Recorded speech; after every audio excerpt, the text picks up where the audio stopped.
Nāma.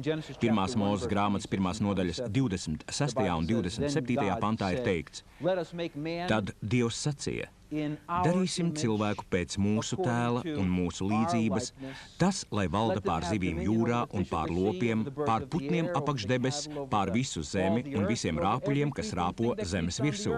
Un Dievs radīja cilvēku pēc sava tēla un līdzības. Pēc sava tēla viņš to radīja. Vīrieti un sievieti viņš radīja. He created them, male and female, he created them. Vai vīrietis ir radīts pēc Dieva tēla un līdzības? Jā. Vai sieviete ir radīta pēc Dieva līdzības? Jā.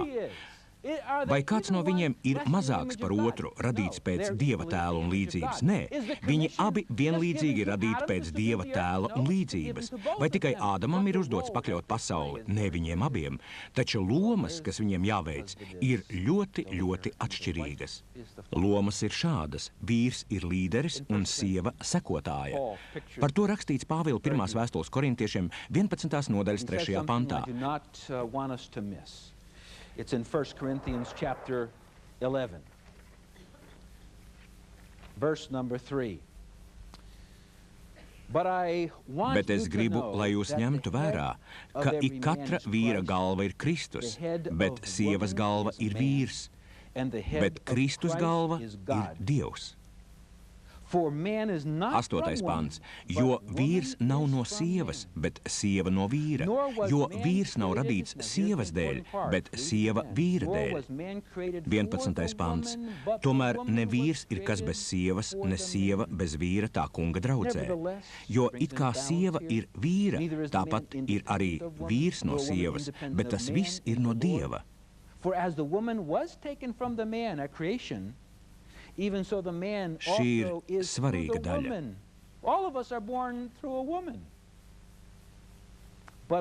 Vīrietis netika radīts sievietei. Sieviete tika radīta vīrietim. Sabiedrība no tā ir tālu, vai ne? Sabiedrība ir tur tālu. Atklāt sakot, baznīca ir tikai 3 pēdas iepakaļ. Šī koncepcija, kas apgalvo, ka dzīvē sievietes loma ir būt par palīgu, ir 100% Dieva griba.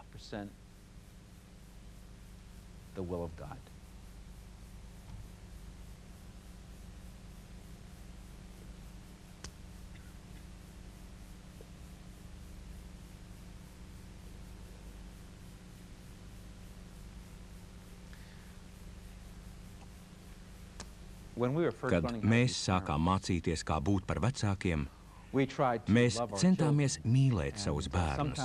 Kad viņi bija pavisam mazi, dažreiz mums tas izdevās, bet dažreiz ne. Kādu dienu mana sieva pienāca man klāt un teica: Bērniem vajag vairāk tavas mīlestības. Es pajautāju, ko tu ar to gribi teikt? Es viņiem pateicu un izdarīju to un to un to. Viņa teica, es zinu, ka tu viņus mīli, un es zinu, ka visas tās lietas, ko tu esi izdarījis, ir tavs veids, kā parādīt, ka tu viņus mīli. Bet zini ko?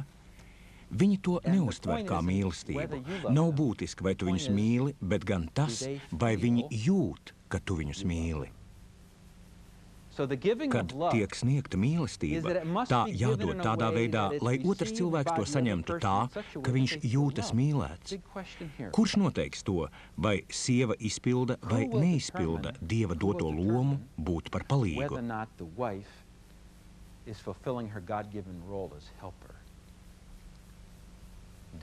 Vai jūs, kā sieva?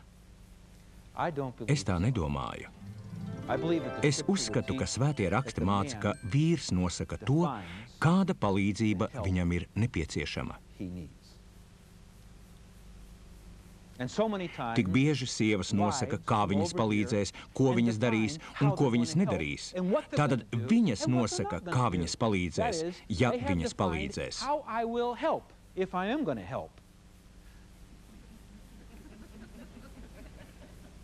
Bībele apgalvo, ka Dievs deva vīrietim sievu, lai tā viņam palīdzētu. Ja tiešām varu runāt, balstoties uz Bībeli, tad tas viss var izrādīties nebūtisks. Jautājums, kuru sievai vajadzētu uzdot savam vīram, ir, kā es varu tev palīdzēt? Ko tu gribētu, lai es izdaru?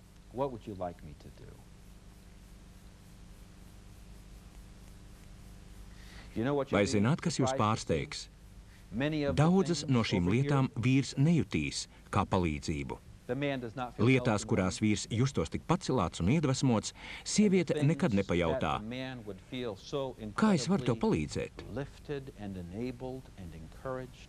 Ko tu vēlies, lai es izdaru?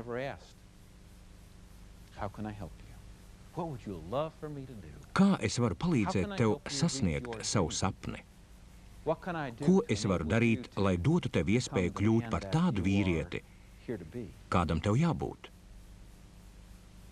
Ir pazīstams teiciens, ka aiz katra izcila vīrieša stāv vēl izcilāka sieviete. Vai zināt, ka es šim teicienam nezinu nevienu izņēmumu? Es nerunāju hiperboliski.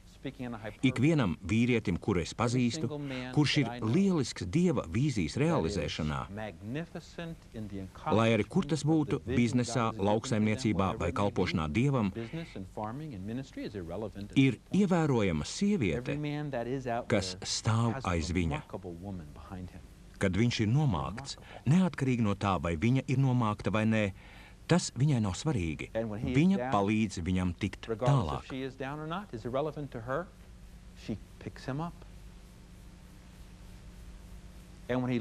Kad viņš zaudē savu sapni un savu ceļu, viņa apskauj viņu un viņa tic viņam un saka, tas ir mans vīrietis. Tas ir mans vīrietis.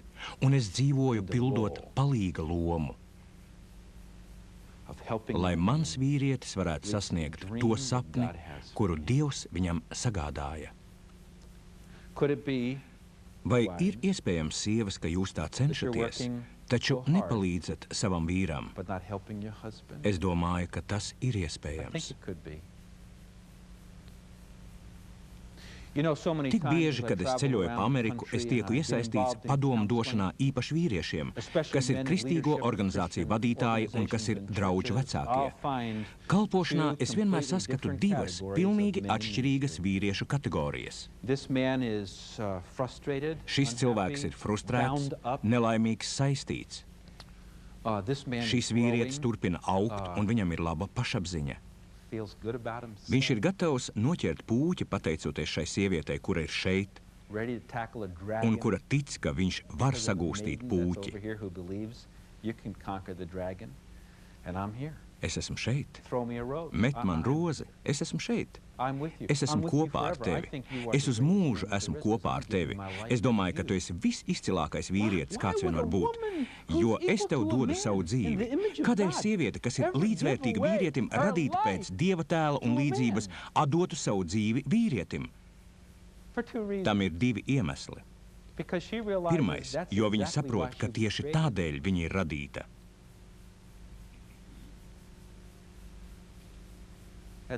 Un otrkārt, viņa būs vislaimīgākā un gūs vislielāko piepildījumu tajā lomā, kurā Dievs viņu radīja. Vecajā derībā ir stāsts, kas man atgādina manu sievu, jo man ir brīnišķīga palīdze.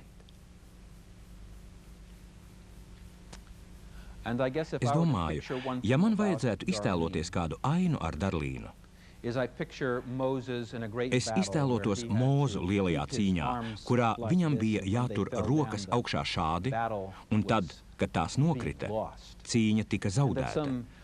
Citi cilvēki pienāca klāt un turēja paceltas viņa rokas, un kaujā tika gūta uzvara. Es domāju, ka vīrieša roku turēšana gaisā ir galvenais faktors panākumiem un dzīves kauju uzvarēšanai. Es būtu galīgi pazudis bez savas sievas. Es būtu ne tikai vientuļš. Es nespētu paveikt lietas. Viņa dod man iespēju to izdarīt. Viņa mīl, viņa tic, viņa lūdz Dievu, viņa palīdz. Viņa mīl. Viņa nāk